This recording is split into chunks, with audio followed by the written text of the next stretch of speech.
Page থেকে কিছু পাই আর না পাই, কিছু ভালোবাসার আপু পেয়েছি, আর সেই ভালোবাসার টানেই চলে গিয়েছিলাম। কোথায় গিয়েছিলাম, কেন গিয়েছিলাম, কে কে গিয়েছিলাম, সবই থাকছে আজকের ভিডিওতে। আসসালামু আলাইকুম, welcome back to my page প্রজাপতি ফ্যামিলি। আপনারা সবাই হয়তো দেখেছেন কিছুদিন আগে বেশ কয়েকজন আপু আমার বাসায় এসেছিল, সেখান থেকেই এক আপুর বাসায় গিয়েছিলাম। আর আমার বাসা যেহেতু বনশ্রীতে, এই জন্য আমি একটু আগে আগেই সকাল সকালে রওনা দিয়েছিলাম। দিনটা ছিল শুক্রবার 7 ফেব্রুয়ারি। তো সেই দিনই সকাল সকালে রওনা দিয়েছিলাম। দিনটা খুবই সুন্দর ছিল, একেবারে রোদ ঝলমলে ছিল।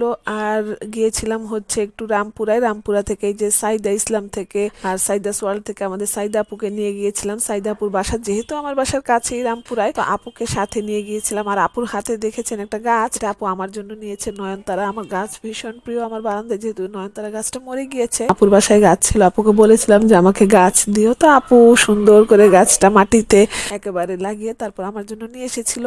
এই তো চলে আসলাম। আগেই বলেছিলাম কার বাসায় যাচ্ছি, কে কে যাচ্ছি সবই বলবো। এই তো রিপাস ব্লগ থেকে রিপাপুর বাসায় চলে আসলাম আমরা কয়েকজন মিলে। সেদিন আমরা গিয়েছিলাম লুবনাস কিচেন থেকে লুবনা আপু, সাইদা সোয়াল থেকে সাইদা আপু আর আমি। আর আমার সাথে ঘরোয়া রান্না বান্না থেকে বিপাশার যাওয়ার কথা ছিল, কিন্তু ওর একটু সমস্যার কারণে ও যেতে পারেনি। তবে অনেক মিস করেছি আমরা সবাই, যেহেতু বিপাশা আমার বাসায় এসেছিল ওদের সবার সাথে, এই কারণে না বিপাশাকে একটু বেশি মিস করতেছিলাম আমরা। যাই হোক, সমস্যা নেই, নেক্সট ডে আবার কোথাও দেখা হয়ে যাবে, আবার কোথাও সবাই একসাথে মিলিত হবে। এই তো চলে আসলাম রিপার বাসায়, আর তো শুরু হয়ে গেল আমাদের মজার মজার পাগলামি গুলো। তো সবাই মিলে আসলে খুব আনন্দেই দিনটা পার করেছিলাম, সবাই একসাথে হলে যা হয় আর কি। তো ওই যে বলেছিলাম না যে পেজ থেকে কিছু পাই আর না পাই, এরকম ভালোবাসার কিছু মানুষ পেয়েছি, মানে একদম মনের মতো। আছে না যে কিছু কিছু মানুষের মেন্টালিটি অনেক সময় মিলে যায়, অপরিচিত হলেও। তো আসলে আমি সেই রকম মানুষগুলোই পেয়েছিলাম, যে আমার মেন্টালিটি যেমন ওদের মেন্টালিটিটাও ঠিক তেমনই মিলে গিয়েছে। আমি যেমন আনন্দ করতে, সবার সাথে মিশতে ভালোবাসি, মিশতে পছন্দ করি, ওদের মেন্টালিটিটাও না ঠিক তেমনই। কেন কিভাবে যেন মিলে গেল। তো যাই হোক, ভালো লাগছিল। সবাই যখন এই যে কয়েকদিন পর পর একসাথে হই না, ভীষণ ভালোই লাগে। যাই হোক, তারপরে সবাই একটু খাওয়া দাওয়া করছিলাম, নাস্তা করছিলাম। আর এই শুটকির ভর্তাগুলো, ভর্তা বলতে কি, এটা হচ্ছে শুটকির বড়া লাউ পাতা দিয়ে লুবনা আপু বানিয়ে নিয়ে গিয়েছিল, সবাই খেয়েছিলাম দুপুরে। আর হচ্ছে ওই যে নাগামরিচ নাকি বোম্বাই মরিচ, যেটাই বলেন সেটাও নিয়ে গিয়েছিল, এটা দুষ্টামি করে জাস্ট।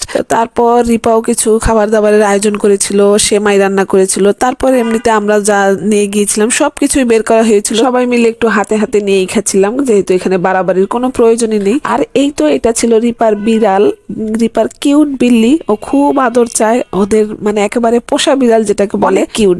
আর আমার ছেলে মেয়ে তো এটা দেখে খুব মজা পেয়েছিল, সারাক্ষণই ওদের সাথে ছিল। আর এই তো আমরা সেমাই খাচ্ছিলাম, আমি আর লুবনা আপু একটু মাঝে দুষ্টমিও করছিলাম, আবার ভিডিও করছিলাম। যেহেতু গিয়েছি মজা করতে, তো মজা তো করতেই হবে।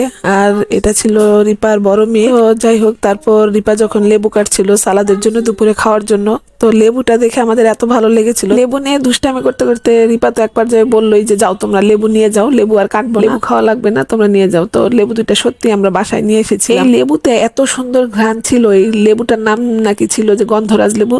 তো অনেক সুন্দর একটা ঘ্রাণ ছিল। তো যাই হোক, এই তো আমাদের লুবনা আপু তারপর রান্নাঘরে চলে গেল পোলাও রান্না করতে। লুবনা আপু তো আমার বাসায় এসেও পোলাও রান্না করেছিল, আপনারা দেখেছিলেন। আসলে লুবনাপুর পোলাওটা খুব মজা হয়, যার কারণে লুবনাপুর যেখানেই যায়, মানে আমাদের গ্রুপের মধ্যে যেখানেই যায় সেখানেই গিয়ে এখন থেকে পোলাও রান্না করবে।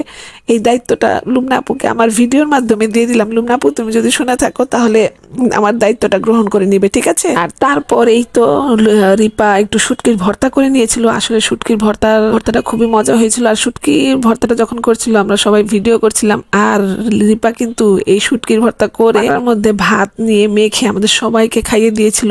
এই মুহূর্তটা না আসলে সত্যি অসাধারণ ছিল, অনেক ভালো লাগার একটা মুহূর্ত ছিল, খুবই ভালো লাগছিল। রিপা মেখে আমাদের সবাইকে মুখে তুলে খাইয়ে দিচ্ছিল। এই তো তারপর সব কাজ শেষ করে দুপুরে খাওয়ার সময় হয়ে গিয়েছিল। যেহেতু বলেছিলাম যে আমি অনেক সকাল সকালই রওনা দিয়েছিলাম, বেশ কিছু সময় খাওয়া দাওয়ার আগে ছিল। তারপর এই তো খাওয়া দাওয়ার সময় তো সবকিছু একেবারে বেড়ে টেড়ে নিয়ে তারপর আমরা খেতে বসেছিলাম। আর প্রথমেই বাচ্চাদের দিয়ে দিয়েছিলাম, সেই ভিডিওটা করা হয়নি। তো তারপর আমরা খেতে বসেছিলাম। আর আমরা যখন খেতে বসেছিলাম তখন তো একটু ভিডিও করবোই। লেবু পাতা দিয়ে একটা ছোট মাছের চচ্চড়ি করেছিল রিপা, আমি সেটা দিয়েই খাচ্ছিলাম, আর ওটা ভীষণ মজা হয়েছিল।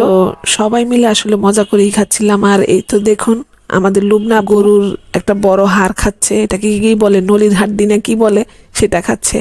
তো রিপার হাড়িতে লুবনা আপু দেখেই বলেছিল যে আমি কিন্তু এটা খাবো। আসলে সেই সময়টা আমরা সবাই খুব মজা করে ভিডিও করছিলাম, আর লুবনা আপু খুব সুন্দর সুন্দর রিয়াকশন দিচ্ছিল, যেটার ভিডিও হয়তো দু একজনের পেজে দেখেছেন আপনারা। তো যাই হোক, খাওয়া দাওয়া শেষ করে আমরা একটু রেস্ট নিচ্ছিলাম। রেস্ট নিতে নিতে দেখলাম ভাইয়া চলে এসেছে, মানে রিপার ভাইয়া দেখলাম যে আমাদের জন্য দই নিয়ে এসেছে। আমরা দই নিয়ে যেতে চেয়েছিলাম কিন্তু সেই দিন দই পাইনি, তো দেখলাম যে ভাইয়া আমাদের জন্য দই নিয়ে এসেছে। তো ব্যাপারটা আসলে খুবই ভালো লেগেছিল, কতটা আন্তরিক, কতটা আপন মনে করলে আবার নিজে থেকে আমাদের জন্য মানে দই নিয়ে এত খাবারের আয়োজন করেছে, তারপরেও বললো যে না আমি আপনাদের জন্য দই নিয়ে আসতেছি। তো দেখলাম যে দই নিয়ে এসেছে, আর ভাইয়াও একটু দাঁড়িয়ে আমাদের সাথে গল্প করছিল।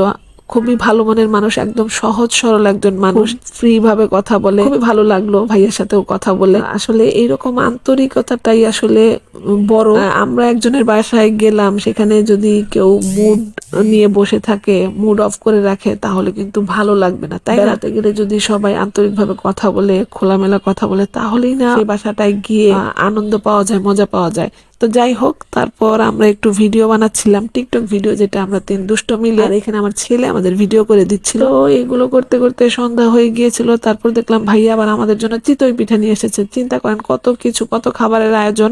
তো এখানে লুবনা আপু কিন্তু একটু ভিডিও করছিল টিকটকের জন্য, যার কারণে মাংসের পাতিল নিয়েও বসেছে। এই তো এগুলো করতে করতে বিদায়ের সময় চলে এসেছে। আসলে আমরা এই কজন মানুষ এতটা আন্তরিক হয়ে গিয়েছি এই কয়েকদিনে। এখন তো একজন আরেকজনের সাথে প্রতিদিন 2-1 বার করে কথা না বললে ভালোই লাগে না, মনে হয় যেন পেটের ভাত হজম হয় না, ওই টাইপের হয়ে গিয়েছে আর। কিন্তু যাই হোক, সবাই দোয়া করবেন আমাদের বন্ধনটা যেন এইরকমই থাকে সারা জীবন। আমরাও চাই যেন আমরা সবসময় এরকম মিলেমিশে থাকতে পারি, পেজ থেকে কিছু পাই আর না পাই, সবসময় যেন এরকমই থাকতে পারি। তো এই তো আমরা চলে যাবো, বের হয়ে গিয়েছিলাম। আর লুবনা আপু বাসা যেহেতু আরেকটু অন্য পাশে, তো এই কারণে লুবনা আপু যেখান থেকে গাড়িতে উঠবে সেখানে নামিয়ে দিব, এই জন্য নিয়ে নিয়েছিলাম আমাদের সাথে। তো যাই হোক, এই সময়টায় কিন্তু রিপার ছেলে অনেক কান্না করছিল, আমাদের ভীষণ খারাপ লাগছিল, গাড়িতে বসে বলছিলাম যে বাচ্চাটা কান্না করছে। তো যাই হোক, এই তো সময় তো চলে এসেছে চলে যাওয়ার, এখন তো চলে যাব। আজকের ভিডিওটা কেমন লাগলো সবাই একটু কমেন্ট করে জানাবেন। আজকের ভিডিওটা এই পর্যন্ত, আল্লাহ হাফেজ।